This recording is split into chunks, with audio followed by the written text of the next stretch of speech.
¿Cómo incluir la realimentación en la evaluación final?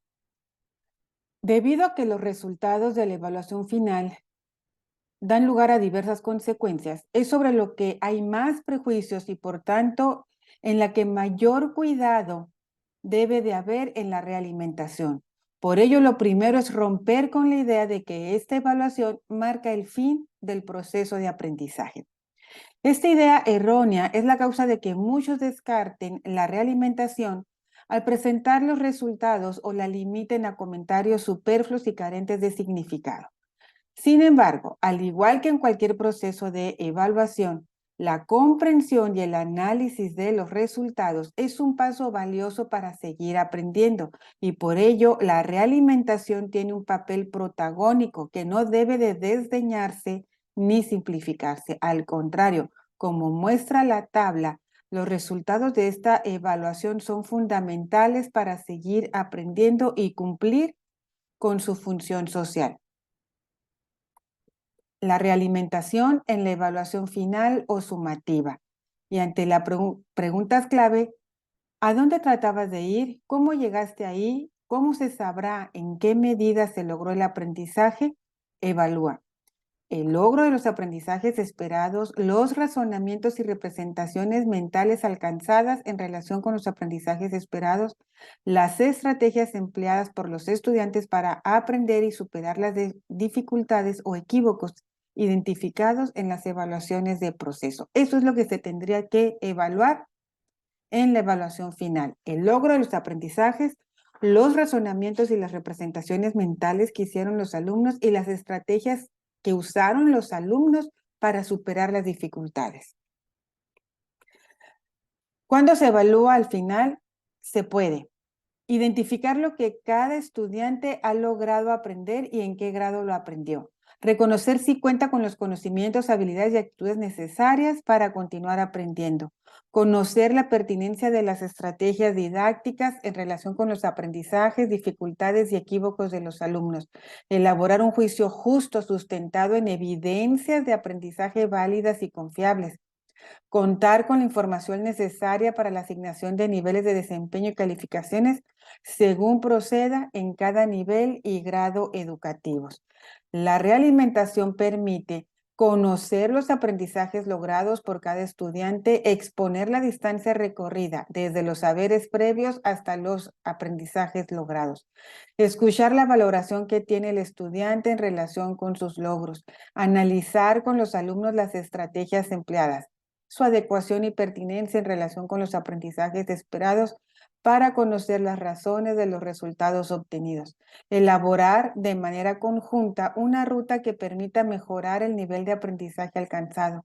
Valorar la pertinencia y adecuación de las acciones acordadas para la autorregulación y autonomía del alumno como aprendiz y fortalecer la confianza, autoestima y autoconcepto como aprendiz capaz de cada estudiante. Una de las primeras reflexiones que se debe de tener presente para crear una realimentación pertinente y relevante es que la evaluación sumativa, como su nombre lo indica, debe de representar la suma de información disponible acerca del aprendizaje de los estudiantes, con el fin de que el juicio emitido sea justo. Esta construcción requiere que las evidencias de aprendizaje obtenidas, así como los resultados de las evaluaciones diagnósticas y del proceso realizadas, a las cuales se agrega la observación del docente. Esto significa que el juicio final no puede reducirse al resultado de la aplicación de un instrumento. Debe de reflejar el proceso de aprendizaje de un alumno en el periodo asignado al logro de los aprendizajes esperados que se evalúan. En congruencia con lo anterior, la realimentación de esta evaluación también debe de abarcar el proceso completo y responder preguntas con el fin de que el docente y el alumno puedan comprender las causas del resultado obtenido. Esta comprensión es el vínculo que enlaza a la evaluación con el aprendizaje y la enseñanza. Es lo que permitirá que ambos procesos mejoren en el futuro inmediato. Es decir, esta realimentación, todo esto debe abarcar el proceso completo y responder a estas preguntas con el fin de que el docente y alumno puedan comprender las causas del resultado obtenido. Y todo esto con el fin de que tanto el aprendizaje como la enseñanza puedan mejorar en el futuro. Y tenemos aquí las preguntas clave de la realimentación en la evaluación final. ¿Qué aprendieron? ¿En qué medida se lograron los aprendizajes? ¿Se hicieron los ajustes acordados en las evaluaciones previas? ¿Qué ajustes no dieron los resultados esperados? ¿Y qué cambios necesitan aplicarse al aprendizaje y a la enseñanza de estos contenidos?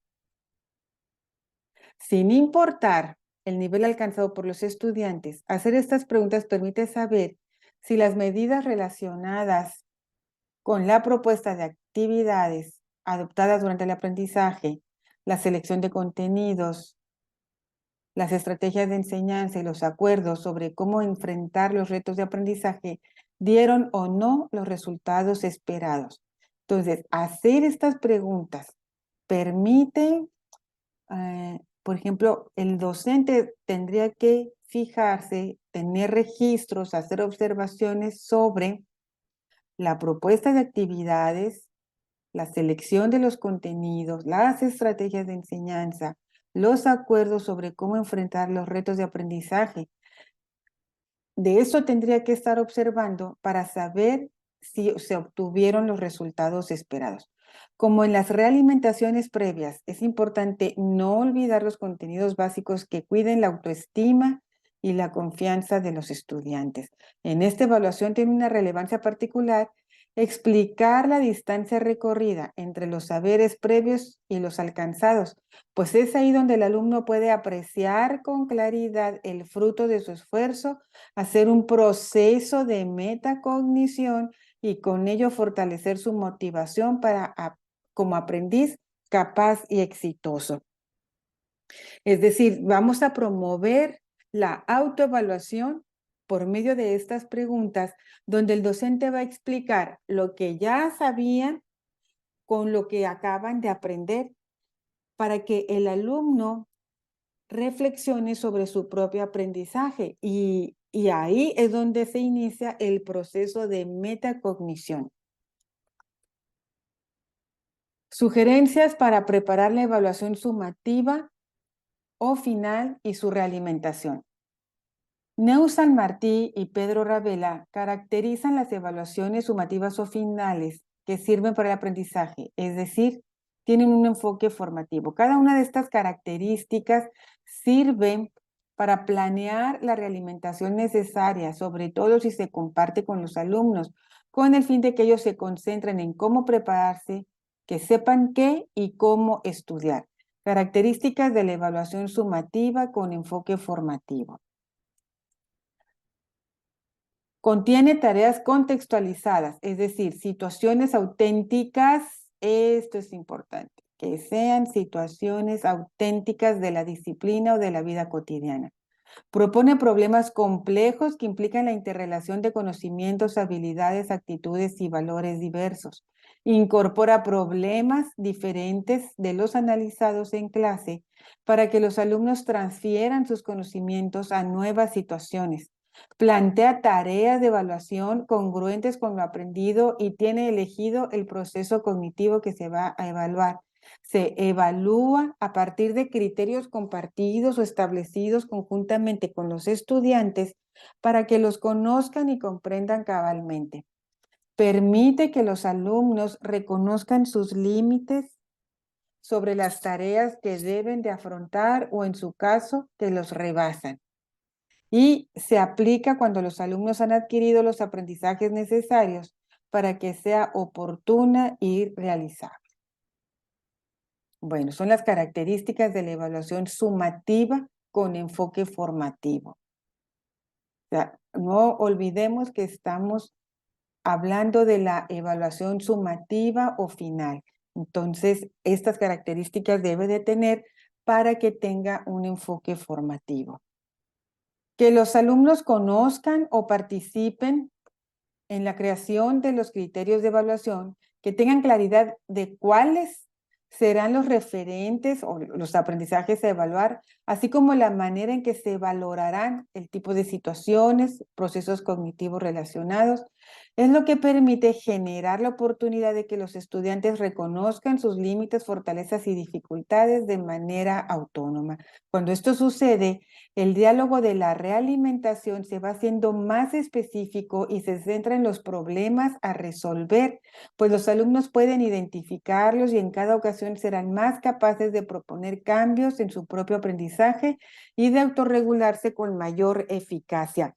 Y esto, compañeros maestros, no sucede de la noche a la mañana. Si queremos aprender a dar una realimentación efectiva, tenemos que aprender a dar una realimentación efectiva, pero a través del tiempo. Tenemos que ser muy sistemáticos, estar reflexionando sobre cómo estamos realimentando a nuestros alumnos, si estamos cumpliendo con todas estas características de la realimentación y cómo está respondiendo mi alumno ante eso. Y cada vez que nosotros hagamos esta reflexión, pues identificar lo que tengo que seguir haciendo, identificar lo que debo dejar de hacer e identificar aquello que debo de cambiar para mejorar.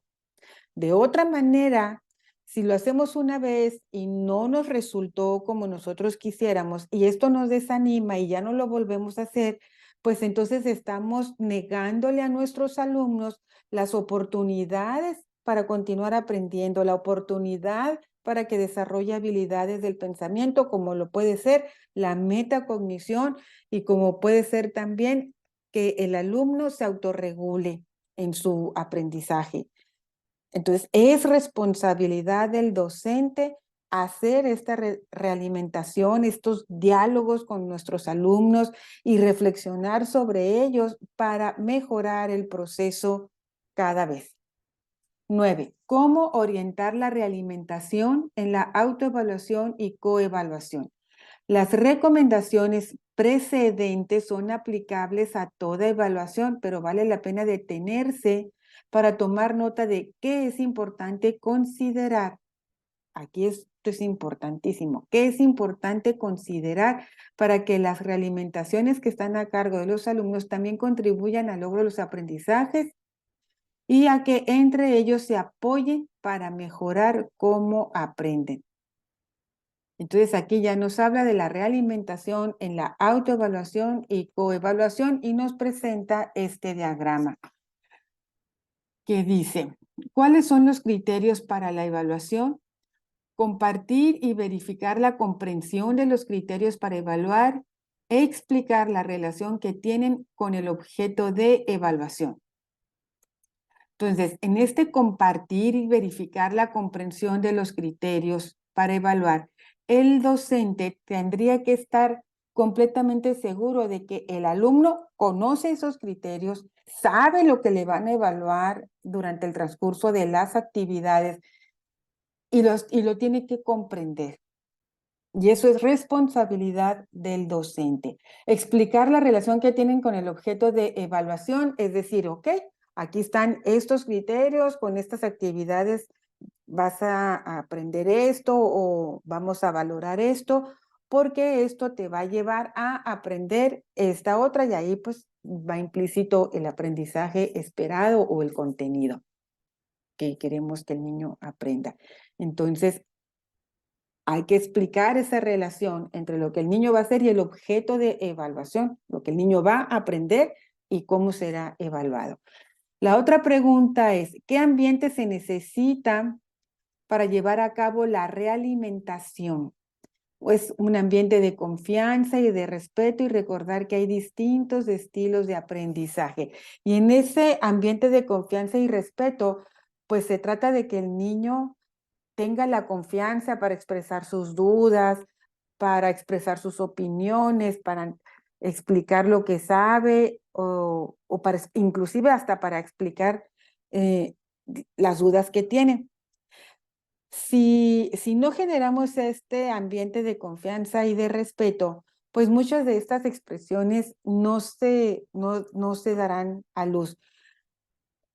En otras ocasiones hemos comentado que el maestro tiene que observar lo que hacen y escuchar lo que dicen para darse cuenta de si el alumno está aprendiendo o no. Si no generamos esta confianza y este respeto, habrá muchas expresiones y muchas manifestaciones de los alumnos que no se van a dar a conocer y entonces eso nos cuarta este conocimiento que debemos de tener de los alumnos, porque no se están manifestando como deben. Entonces, para que el niño se manifieste, es necesario esta confianza y ese respeto, que el niño va a sentirse valorado en lo que haga y cómo lo hace. Nadie se va a burlar, nadie lo va a regañar, y pero se tiene que generar esa confianza dentro del aula. Y recordar que hay distintos estilos de aprendizaje. Entonces, habrá alumnos que se les facilite hablarlo de manera verbal, habrá otros que por medio de un trabajo, de un dibujo, entonces todo esto se tendrá que tomar en cuenta. ¿Y cuál será el contenido de la realimentación? Las preguntas clave de cada evaluación, que son en los cuadros que hemos estado revisando en estos documentos, los aciertos o logros y primero y después los equívocos y los pasos a seguir. Entonces, aquí fíjense muy bien, generalmente decimos, bueno, ¿y qué hago? ¿Qué le digo al niño para realimentarlo? Y aquí nos los están diciendo. Las preguntas clave de cada evaluación, si nos regresamos tantito en estas preguntas clave de la evaluación, aquí, preguntas clave, estas. Y estas son las que se refieren a la evaluación final, pero anteriormente vimos las de la diagnóstica y las del proceso, que hay preguntas clave. Entonces, estas hay que retomarlas para hacer esta realimentación en base a los contenidos. Después habrá que identificar o propiciar que nuestros alumnos identifiquen sus propios aciertos y sus dificultades, sus equivocaciones, que ellos los identifiquen. No, no, no tiene la misma validez, la misma riqueza que el docente se los diga, sino que el alumno lo tiene que identificar. Y después los pasos a seguir para continuar aprendiendo, cómo vamos a corregir los errores, cómo vamos a superar las dificultades. Y también tenemos esta pregunta, ¿qué se va a evaluar? Y aquí pues habrá que indicar con claridad qué será objeto de la evaluación, el aprendizaje, qué actividad, qué aprendizaje, qué producto es lo que se va a evaluar. Entonces todo esto tiene que quedarle muy claro al alumno para que haga su propia autoevaluación y coevaluación. En la autoevaluación, pues se va a dar cuenta él de lo que aprendió y de lo que todavía se le dificulta. Y en esa realimentación, pues habrá que establecer los pasos para que ese alumno supere las dificultades que ya identificó. Y esto es esencial porque es una manera de motivarlo a aprender a continuar aprendiendo, es una forma de hacer metacognición. Cuando los niños, los adolescentes, las niñas evalúan a sus compañeros, les dan como tips, como consejos de cómo hacer las cosas y eso también es de una gran riqueza, no tanto para el alumno que está siendo aconsejado, sino para el alumno que está dando el consejo, porque después lo retoma para sí mismo y continúa trabajando. El trabajo de ellos se hace cada vez más consistente cuando se ayudan entre ellos. Este paso para mí es fundamental para que el alumno aprenda a hacer metacognición y que continúe aprendiendo para que se sienta motivado. Continuamos. Es fundamental que los alumnos sepan qué van a qué ¿Qué van a evaluar los aprendizajes de sus compañeros? No a las personas. Y esto evita la reproducción de etiquetas que solo dañan y no contribuyen a lograr los aprendizajes. Por otro lado, se recomienda favorecer que los estudiantes pongan atención a las formas de pensar, a las estrategias o propuestas que son distintas a las propias, para que reconozcan la diversidad de estilos de aprendizaje e incluso para que intenten formas nuevas de enfrentar una actividad escolar. Es decir, cuando nosotros le decimos a nuestro alumno o le preguntamos, ¿cómo encontraste el resultado?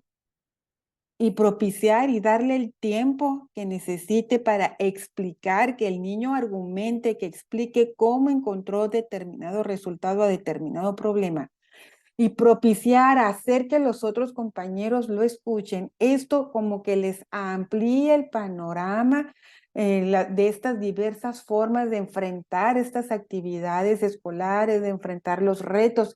Y esto también es importantísimo porque entonces descubren que no solamente había una forma, incluso hay niños que dicen, ay, ¿cómo no se me ocurrió antes? Por poner un ejemplo, ¿no? Entonces, esto es muy importante y por otro lado, pues el docente conoce estas formas de pensar, estas estrategias, estas propuestas que cada uno de nuestros alumnos las está comentando y es una forma de conocer cómo está aprendiendo el niño y esto arroja información también muy valiosa para el docente y la manera de cómo va a evaluar al alumno. Pero todo esto se hace como, pues observando y escuchando lo que los alumnos nos tengan que decir al respecto. ¿Cómo comunicar la realimentación a los padres de familia o tutores? Como se sabe, lograr que las niñas, niños y adolescentes alcancen el perfil de egreso a la educación básica es una tarea que la escuela comparte con los padres de familia. La realimentación de los aprendizajes de los estudiantes es una oportunidad para que cada uno pueda contribuir a esta meta en común desde el lugar que le corresponde. En los reportes de evaluación se da a conocer el logro de los estudiantes y en ellos es posible incluir información que permita comprender los resultados y que les deje saber qué pueden hacer para mejorarlos. Esto significa que se debe de intercambiar información con ellos. Los padres de familia o tutores esperan de la escuela y de los docentes información sobre el desempeño de sus hijos.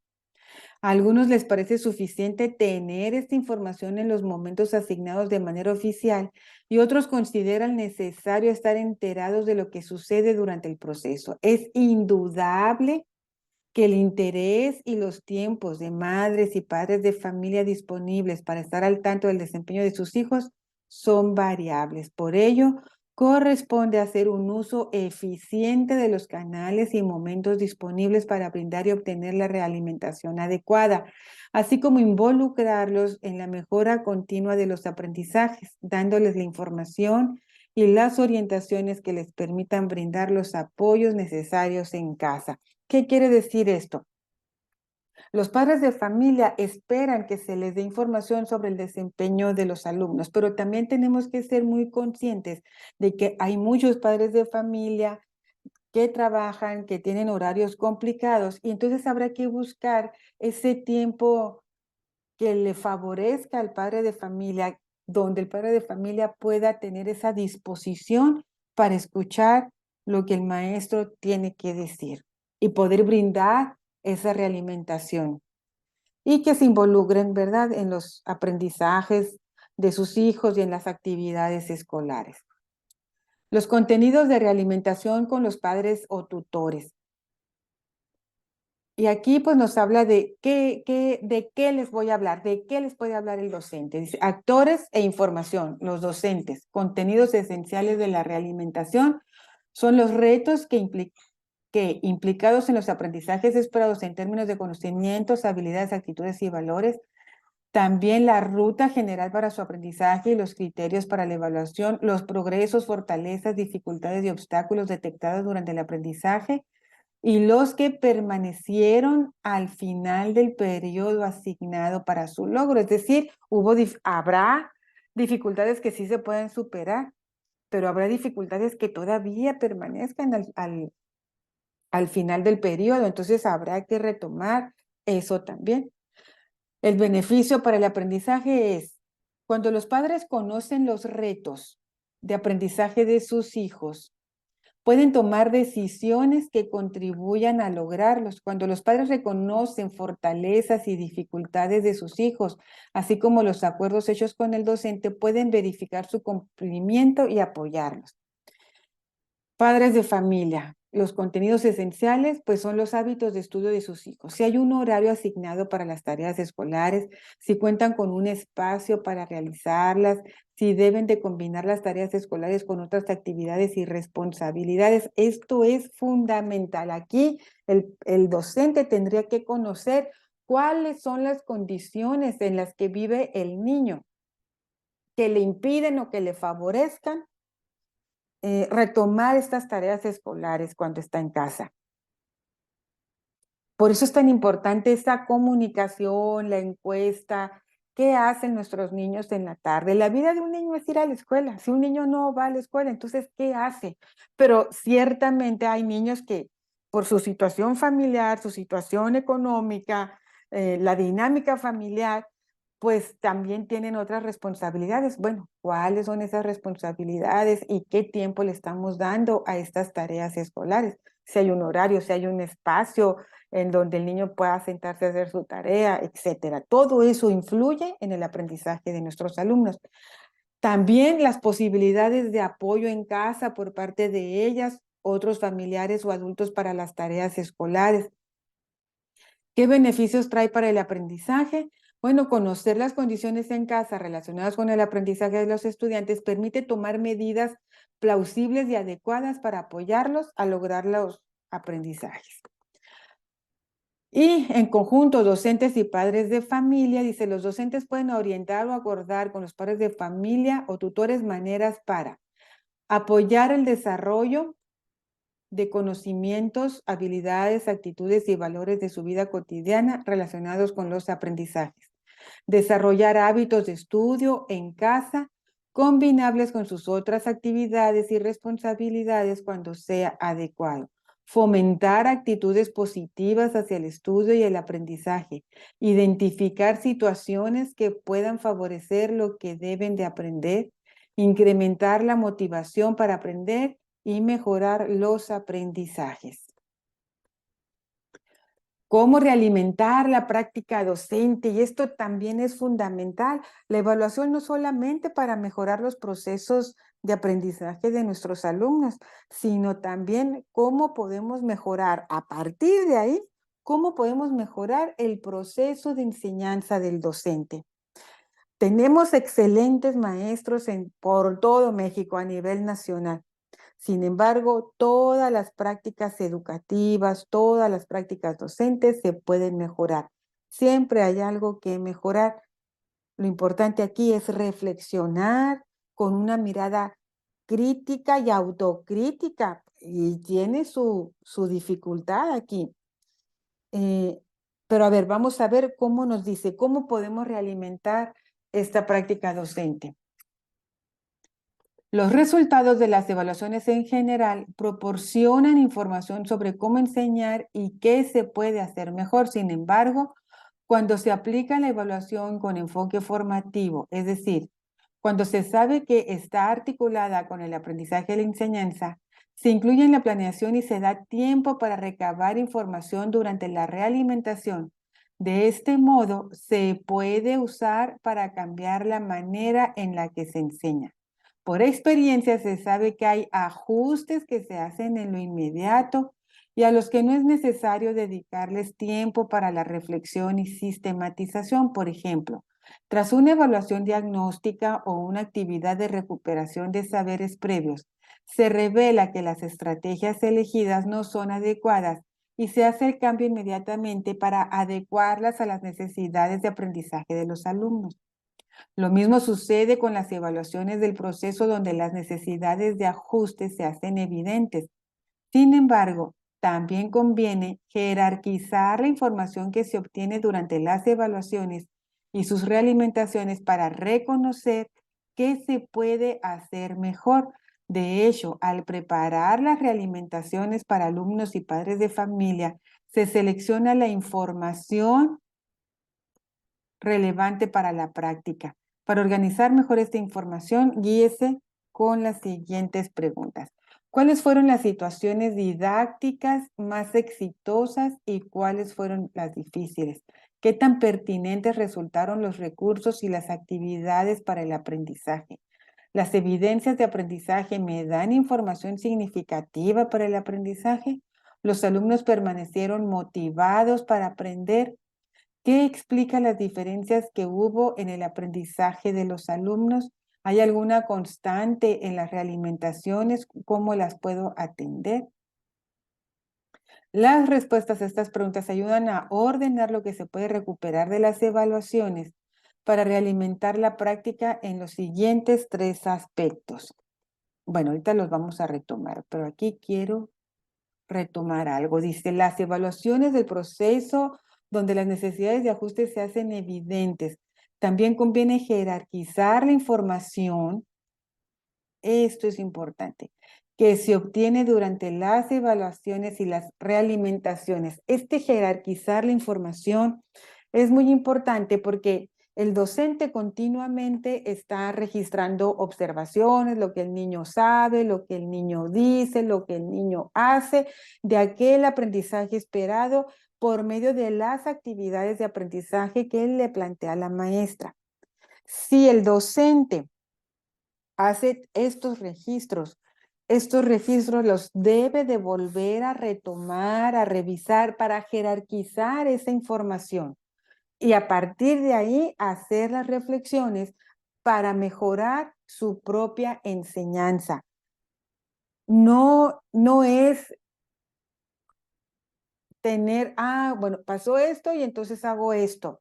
No, es siéntate con la información que tú misma recabaste, que tú misma registraste y a partir de ahí haz estas reflexiones. ¿Cómo puedo mejorar yo para que mi niño, para que mi niña, para que mi estudiante siga aprendiendo?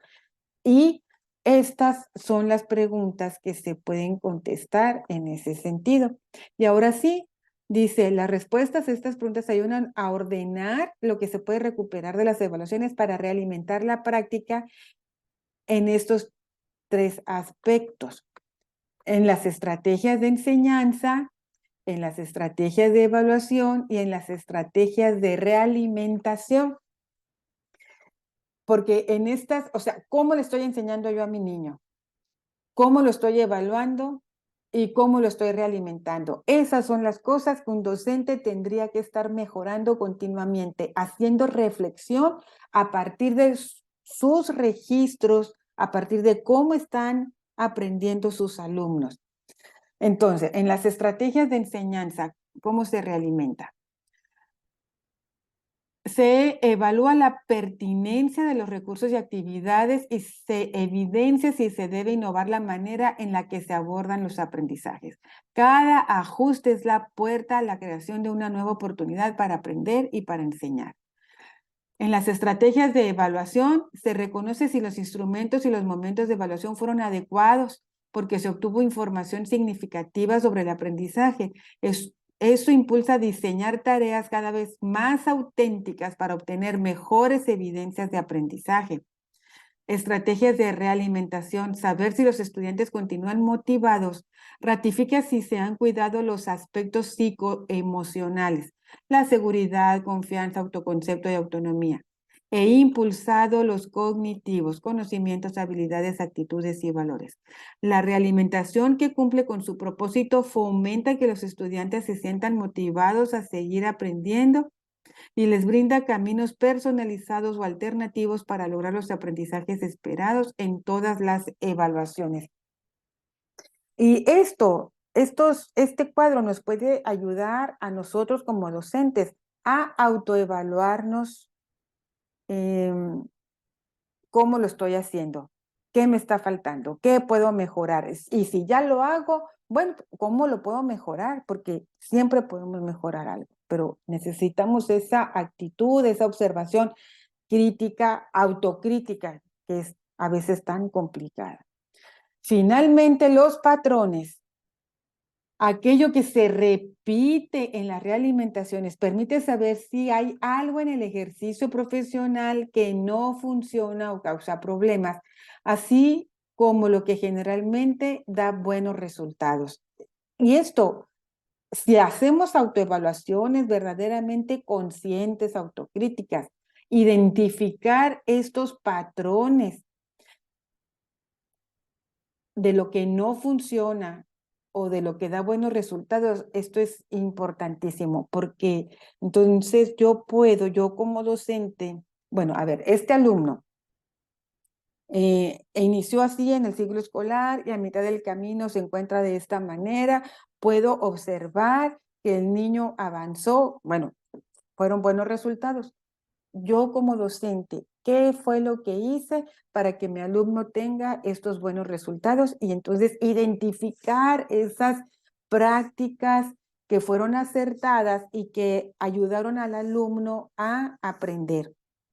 Y inclusive si el alumno no llegó a estos buenos resultados, ojo, sí, es muy posible que en su familia, que su papá, que su mamá, que no haya apoyo, que la pobreza, que el descuido, etcétera, no lo niego. Pero yo como docente, ¿qué puedo hacer para que mi alumno mejore esos resultados? No voy a lograr que mi alumno tenga un buen ambiente familiar, pues puedo brindar recomendaciones, pero finalmente, pues a lo mejor la pobreza, si el alumno trabaja en la tarde, no sé, alguna situación, quizá yo como docente no pueda mejorarlo ahí, pero sí puedo mejorar mi práctica de enseñanza, pero hay que identificarla. De todo esto, ¿qué me está faltando hacer o qué puedo mejorar para que mi alumno en esas condiciones tan adversas que tiene, qué puedo hacer yo para que mi alumno aprenda? Y esto es importante, pues, porque si el docente no le echa ganitas en este sentido, quizá la condición del alumno pues nunca cambie. En cambio, si le ayudo a superar las dificultades en la escuela, que el niño aprenda, que tenga un pensamiento crítico, reflexivo, analítico, que logre superar problemas, que aprenda a resolver problemas, entonces quizá en algún momento pues esas condiciones de vida puedan mejorar. Y esa es nuestra responsabilidad social, vaya, que tenemos como docentes. Solo si se detiene a analizar y reflexionar esta información, puede identificar fortalezas, dificultades y áreas de mejora. De otro modo, perderá la oportunidad de enriquecer su práctica al ignorar que en los resultados de las evaluaciones y en las realimentaciones se está hablando de usted, de cómo enseña y cómo atiende las necesidades de aprendizaje de los estudiantes. Importantísimo para la autorreflexión, autoevaluación docente. Muchas cosas que platicar en este punto, muchas cosas que hacer, cómo estoy revisando mis estrategias de enseñanza, cómo estoy revisando mis estrategias de evaluación, cómo estoy revisando mis estrategias de realimentación, qué es lo que estoy haciendo bien, qué es lo que me está faltando hacer y de lo que hago, cómo lo puedo mejorar. Todo para que mi niño, mi niña aprendan cada vez más y aprendan cada vez mejor.